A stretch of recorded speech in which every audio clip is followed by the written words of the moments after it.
कौन सी आकृति है? घनाभ। घनाभ। अब इस घनाभ में सिरा कितने होते हैं? एक, दो, तीन, चार और इसी तरीके से चार इधर, चार चार आठ, 9, 10, 11, 12। इसमें शीर्ष कितने होंगे? शीर्ष यानी कोना कितने होंगे? 8। 1, 2, 3, 4 और 4 नीचे। यानी घनाभ में हम सबसे पहले बात करें, देखिए घनाभ का, घनाभ को क्या बोलते हैं इंग्लिश में? क्यूबॉइड। इसमें शीर्ष कितना होता है? तो शीर्ष होता है 8। इसमें किनारा कितना होता है? किनारा होता है 12। इसके फलक कितने होते हैं? फलक यानी सतह, कितने फलक हैं? 1, 2, 3, 4, 5 और 6। यानी इसके कुल फलक होते हैं 6। अब चलिए इसके बारे में हम सबसे पहले इसका जानते हैं क्या? तो पृष्ठीय क्षेत्रफल। पृष्ठीय क्षेत्रफल यानी कुल पृष्ठीय क्षेत्रफल भी कह सकते हैं, कुल पृष्ठीय क्षेत्रफल। टीएसए क्या होता है? अब देखिए इसका कुल पृष्ठीय क्षेत्रफल कैसे निकालेंगे? तो कहीं ना कहीं इसका एक जो फलक दिख रहा है, कोई भी एक फलक उठा के देखेंगे तो किस आकृति में दिखेगा? आयत। तो किस आकृति में? आयत आकृति में। तो देखिए ये कहीं ना कहीं इसका लंबाई हो जाएगा एल, और ये क्या हो जाएगा? ऊंचाई। तो लंबाई गुणे ऊंचाई है कि नहीं है? अगर पूरे इसका क्षेत्रफल की बात करें तो जैसा इस साइड होगा दूसरे साइड भी उतना ही होगा। तो एल इंटू एच कितना बार है? 2 बार। प्लस देखिए अब इस वाले में देखिए, ये वाला हाइट हो जाएगा और ये कहीं ना कहीं इसके लिए बी हो जाएगा चौड़ाई पे।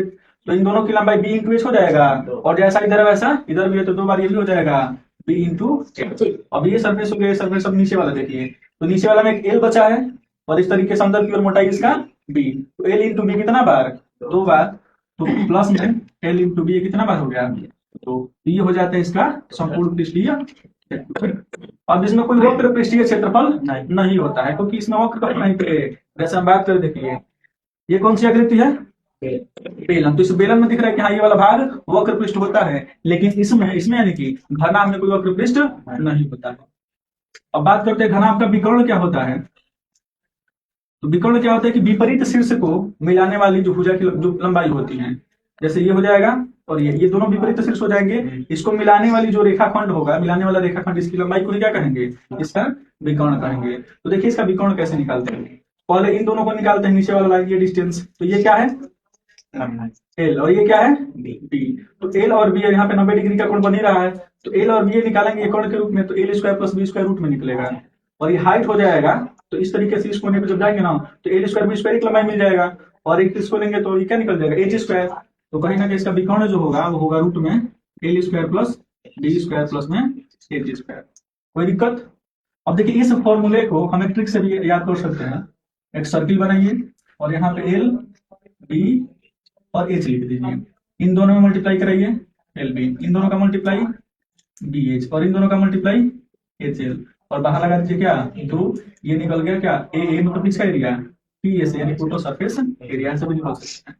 अब एक किसका होता है? पार्श्व पृष्ठीय क्षेत्रफल। पार्श्व पृष्ठीय क्षेत्रफल, पार्श्व पृष्ठीय क्षेत्रफल यानी लेटरल सरफेस एरिया। ये क्या होता है? तो देखिए लेटरल सरफेस एरिया में ऊपर और नीचे वाला ये तो हटा देंगे, बाकी जब जो सारा एरिया हो जाएगा वो इसमें कवर हो जाता है। तो इसका फॉर्मूला क्या होता है? 2l plus B into H.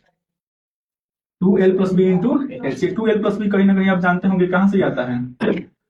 आयत का परिमाप। तो बस उसमें से मल्टीप्लाई कर देना है, तो 2l plus B into H इसका लेटरल सरफेस एरिया निकल जाएगा। अब बात करते हैं घनाभ का आयतन। आयतन यानी इसका वॉल्यूम। आयतन क्या होता है? लंबाई गुणे चौड़ाई गुणे ऊंचाई। सीधे सीधे लिख देते हैं एल बी और एच। ये कहां से आता है? तो बस वही कंसेप्ट है। देखिए ये इसके लिए एल का काम करेगा और ये बी का काम करेगा। इस सरफेस, ये सरफेस कितना हो जाएगा? एल बी, और एल बी कितना हाइट तक है? एच हाइट तक। तो एल बी इंटू एच इसका हो जाता है क्या? आयतन।